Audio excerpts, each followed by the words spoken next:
መንፈስ ቅዱስ ከአብ ውስጥ የሚወጣ ነው። አብ ወጥቼ ወደ ዓለም መጥቻለሁ፣ ዓለምን ደግሞ እተዋለሁ፣ ወደ አብም እሄዳለሁ ይላል። ወልድ ከየት ነው የወጣሁት አለ? ከአብ ወጥቻለሁ አለ። የወልድና የመንፈስ ቅዱስ ምንጭ አብ ነው። ወልድና መንፈስ ቅዱስ ከአብ የሚወጡ ስለሆኑ ቃል የለድ ጥንት ሥጋ ከመሆኑ በፊት በአብ ውስጥ የነበረ ቃል ሥጋ ሆኖ የእግዚአብሔር ልጅ ተባለ። ከአብ የወጣው መንፈስም ከአብ ጋር እኩል አማልክት ተደርጎ አይመለክም። ቃል ወጥቶ ቃል ሥጋ የሆነው የእግዚአብሔር ልጅም ከአብ ተነጥሎ ሌላ ራሱን የቻለ አምላክ አይደለም። እርሱ የመለኮት ሙላት ሁሉ በሰውነት ተገልጦ ይኖራል። ሃሌሉያ! ኢየሱስ የመለኮት ሙላት ነው።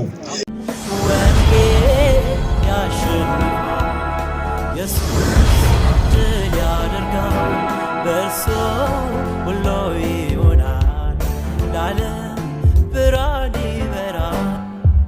ሰላም ለዚህ ከተማ ይሁን። ሰላም ለቁጫ ይሁን። ሰላም ለሰላም በር ከተማና ነዋሪዎች ይሁን። ይህ ሕዝብ ኢየሱስን ለመስበክ የወጣ ሕዝብ ነው። ሃሌሉያ! እስቲ ሁላችን እጆቻችንን ከፍ አድርገን ሃሌሉያ! አንድ አምላክ አለ። ይህንን አንድ አምላክ በሥጋ የተገለጠውን ኢየሱስን ከፍ አድርገን ለማሳየት መጥተናል። ሃሌሉያ! እስቲ ኢየሱስ በሉ። ኢየሱስ! ለዚህ ሕዝብ አንድ ታላቅ አዋጅ ለማወጅ ኢየሱስን ከፍ አድርገን ለማሳየት ብቻ ነው የወጣ ነው። መኪና ለማሳየት አልወጣንም። ልብስ ለማሳየት አልወጣንም። ወይም ደግሞ እኛነታችንን ለማሳየት አልወጣንም። አንድ አምላክ አለ።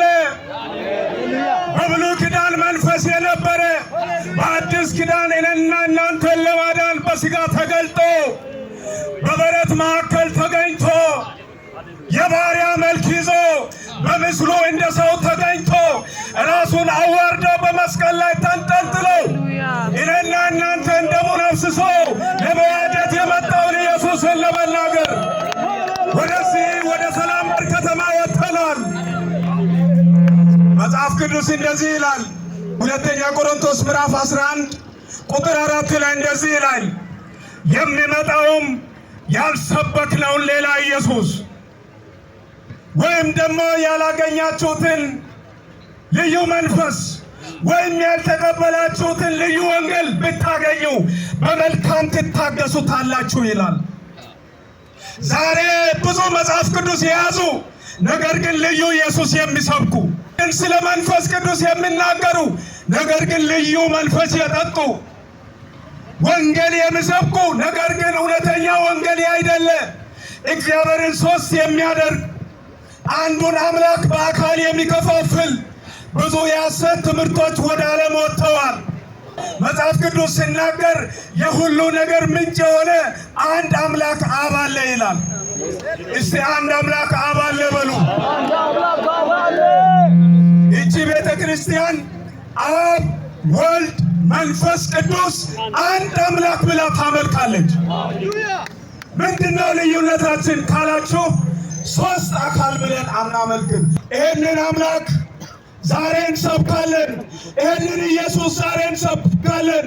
የሙሴ አምላክ የሆነውን የአብርሃም አምላክ የሆነውን የይስሐቅ አምላክ የሆነውን በዘመናት መካከል የማይለዋወጥ የአብርሃም የይስሐቅ የያዕቆብ አምላክ ሃሌሉያ! የነቢያትና የሐዋርያት አምላክ ኢየሱስ ብቻ ነው። ሰዎች እግዚአብሔር አንድ ነው ብሎ በአፋቸው ቢናገሩም ነገር ግን ሦስት አካላት አሉ ብለው እግዚአብሔርን በአካል ከፋፍለው ያመልካሉ። ይሄ የሙሴ አምላክ መንፈስ የነበረው በአዲስ ኪዳን በሥጋ ተገልጦ ከቅድስት ማርያም ተወልዶ በምስሉ እንደ ሰው ተገኝቶ እኛን ለማዳን በአዲስ ኪዳን ወልድም አብም የሆነው አንድ አምላክ ብቻ ነው። ጌታ ኢየሱስ ይባረክ። ዛሬ ኢየሱስን እንወዳለን ለምትሉት አንድ አጭር አዋጅ አለኝ። ኢየሱስን የምትወዱ ኢየሱስን የምታመልኩ እንኳን ደስ አላችሁ። በየትኛውም እምነት ውስጥ ልትሆኑ ትችላላችሁ። ነገር ግን ኢየሱስ አምላኬ ነው፣ ኢየሱስ ጌታዬ ነው፣ ኢየሱስ ለኔ ሞቶልኛል፣ ኢየሱስ ለኔ ደሙን አፍስሷል ብላችሁ የምታምኑ እንኳን ደስ አላችሁ። ነገር ግን አንድ ምስጢር እነግራችኋለሁ። ብዙ ሃይማኖቶች ኢየሱስ ያድናል ብለው ይሰብካሉ። ልክ ነው፣ ኢየሱስ ያድናል። ኢየሱስ ግን የሚያድነው ኢየሱስን በትክክል መጽሐፍ እንደምን ስናምነውና ስናመልከው ነው። ብዙዎች ኢየሱስን ይወዱትና ኢየሱስን ግን ልጅ ብቻ ብለው ያመልካሉ። ልጅ ብቻ ለዘላለም ልጅ ሆኖ የሚኖር አንድም ቀን አባት ሆኖ የማያውቅ ኢየሱስን ያመልካሉ። የመጽሐፉ ኢየሱስ ግን ልጅ ብቻ አይደለም። ልጅ ብቻ አይደለም በሉ። ኢየሱስ ልጅ ብቻ አይደለም፣ ኢየሱስ አባትም ጭምር ነው። አባት ብቻ አይደለም። ኢሳይያስ ከ700 ዓመት ከክርስቶስ ልደት በፊት አንድ ትንቢት ተናገረ። ኢሳይያስ 9:6 ላይ እንደዚህ ይላል፣ ሕፃን ተወልዶልናልና ወንድ ልጅም ተሰጥቶናልና አለቅነቱ በጫንቃ ላይ ይሆናል። ስሙም ድንቅ መካር፣ ኃያል አምላክ፣ የዘላለም አባት፣ የሰላም አለቃ ተብሎ ይጠራል። ኢሳይያስ የዘላለም አባት ተብሎ ይጠራል ያለውን ኢየሱስ እኛም የዘላለም አባት ብለን እንጠራዋለን። እስቲ ኢየሱስ የዘላለም አባት ለበሉ። ኢየሱስ ልጅ ብቻ ሳይሆን የዘላለም አባት ነው። ኢየሱስ ወልድ ብቻ ሳይሆን አብም ነው። ሃሌሉያ! መጽሐፍ ቅዱስ ሲናገር አብ የነገር ሁሉ ምንጭ ነው። ይሄ የነገር ሁሉ ምንጭ የሆነው አምላክ ዮሐንስ ወንጌል ምዕራፍ 15 ቁጥር 26 ላይ ስታነቡ ዳሩ ግን እኔ ከአብ ዘንድ የምልክላችሁ አጽናኝ መንፈስ ቅዱስ ከአብ የሚወጣ የእውነት መንፈስ ነው ይላል። እስቲ መንፈስ ቅዱስ ከአብ የሚወጣ ነው በሉ። መንፈስ ቅዱስ ከአብ ውስጥ የሚወጣ ነው።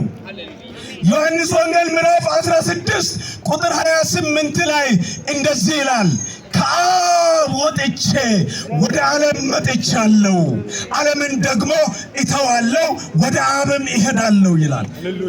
ወልድ ከየት ነው የወጣሁት አለ? ከአብ ወጥቻለሁ አለ። ስለዚህ የወልድና የመንፈስ ቅዱስ ምንጭ አብ ነው።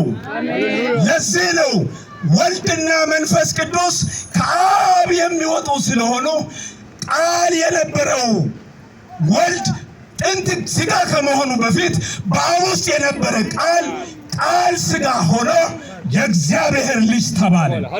ሃሌሉያ!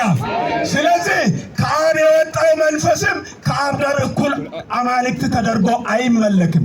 ከአብ ወጥቶ ቃል ሥጋ የሆነው የእግዚአብሔር ልጅም ከአብ ተነጥሎ ሌላ ራሱን የቻለ አምላክ አይደለም።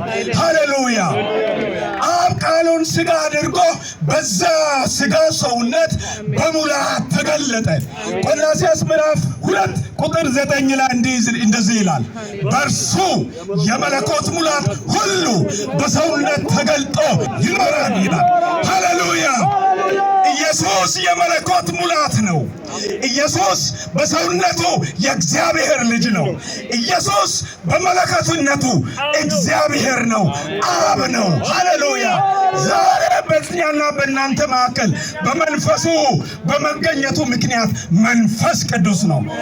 አንደኛ ቆሮንቶስ ምዕራፍ 15 ቁጥር 46 ላይ እንደዚህ ይላል፣ ኋለኛው አዳም ሕይወት የሚሰጥ መንፈስ ሆነ ይላል። እስቲ ኢየሱስ መንፈስ ነው በሉ። ጌታ ግን መንፈስ ነው። ሃሌሉያ! ስለዚህ ኢየሱስ አብም ነው፣ ወልድም ነው፣ መንፈስ ቅዱስም ነው ብለን እናምናለን፣ እናመልካለን፣ እናውጃለን። ስለዚህ ኢየሱስን ልጅ ብቻ ብላችሁ የምታመልኩ ዛሬ አዋጅ እንነግራችኋለን። ኢየሱስ ኃያል አምላክ ነው። አብም ነው፣ ወልድም ነው፣ መንፈስ ቅዱስም ነው። የሚያድነው ስም ኢየሱስ ይባላል። ብዙዎች ኢየሱስን እንወዳለን ይሉና በኢየሱስ ስም ግን አንጠመቅም ይላሉ። ብዙዎች በስሙ ታምራት አድርገዋል። አጋንንትን በስሙ አውጥተዋል። በሽተኞችን በስሙ እጆችን ጭነው ፈውሰዋል። በስሙ ግን አንጠመቅም ይላሉ። ለምን? መዳን በሌላ በማንም የለም። እንድንበት ዘንድ የሚገባን ለሰዎች የተሰጠ ስም ከሰማይ በታች ሌላ የለምና። ኢየሱስን እንወዳለን ለምትሉ አንድ የመጨረሻ ጥቅስ ጠቅሳለሁ። ሐዋርያት ሥራ ምዕራፍ 10 ቁጥር 43 ላይ እንደዚህ ይላል፣ በእርሱ የሚያምን ሁሉ በማን? በኢየሱስ የሚያምን ሁሉ በስሙ የኃጢአት ስርየት እንዲቀበል ነቢያት ሁሉ ይመሰክሩለታል። የኢየሱስን ጥምቀት ሐዋርያት ብቻ የመሰከሩት ሳይሆን ነቢያት ሁሉ የመሰከሩለት ነው። ጴጥሮስ ይህንን ቃል ገና ሲናገር ቃሉን በሰሙት ሁሉ ላይ መንፈስ ቅዱስ ወረደ ይላል። ጴጥሮስም እነዚህ እንደኛ መንፈስ ቅዱስ የተቀበሉ እንዳይጠመቁ ውሃ ሊከለክላቸው ዘንድ የሚችል ማን ነው አለ። በጌታ በኢየሱስ ክርስቶስ ስም የሚጠመቁ ዘንድ አዘዛቸው ይላል። ዛሬ ለሰላም በር ከተማ ይህንን ድምፅ የምትሰሙ ሁሉ አዋጅ እንነግራችኋለን። ኢየሱስን የምትወዱ ሁሉ በኢየሱስ ስም ለኃጢአት ስርየት በጥልቋ ተጠምቃችሁ ክርስቶስን ለብሳችሁ ከእኛ ጋር በዚህ መጨረሻው ዘመን የእግዚአብሔርን መንግሥት እንድትወርሱ ራ እንላለን። ከነገ ጀምሮ በዚህ በቁጫ ሐዋርያት ቤተ ክርስቲያን በሰላም በር አጥቢያ ቅጥር ግቢ ታላቅ መንፈሳዊ ድግስ ስለተዘጋጀ እዛ መጥታችሁ የእግዚአብሔርን ቃል ሰምታችሁ መዳንን እንድታገኙ ከእኛ ጋር ይህንን አንዱን አምላክ እንድታመልኩ ጥሪ እናቀርባለን። እግዚአብሔር ቁጫን ይባርክ። እግዚአብሔር ሰላም በርን ይባርክ። እግዚአብሔር የሰላም በርን ከተማ ነዋሪዎች ይባርክ። ጌታ ኢየሱስ ይባርካችሁ። እግዚአብሔር ይስጥልን። ወንድም ታምራየው